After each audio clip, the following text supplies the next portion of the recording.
When students think about government, the proceedings of the Supreme Court of Appeals probably goes overlooked.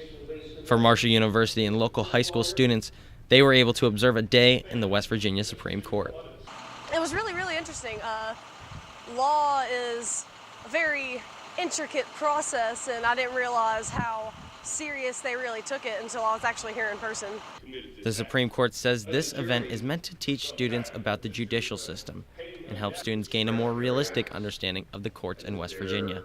Well, they need to learn how the justice system works, and there's nothing better than seeing it in person, because what you see on TV is not how the justice system works. I think it certainly exposes someone to the court system.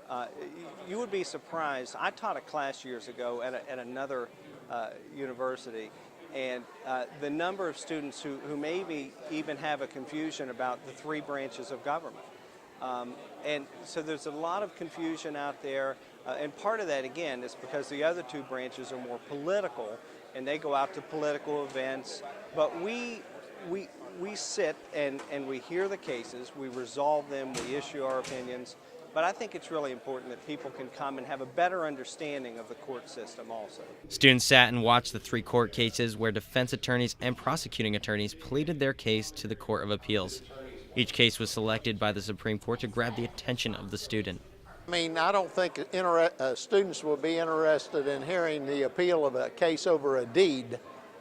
So we picked in this week, we picked a case involving license revocation of a driver and a kidnapping and a murder case. Although they have a long way to becoming a lawyer or even a Supreme Court justice, students say that after today, that they may see a future in the judicial system. I think it would definitely be an interesting occupation to be like a lawyer or even a chief justice or moving up along those lines. It'd be really, really interesting, and I think you have to be a very strong-minded, not easily bothered person to be able to do it. So, The Supreme Court of Appeals comes to Marshall every other year to not only educate students, but to celebrate Constitution Week and John Marshall's birthday. MU Report, Tom Jenkins.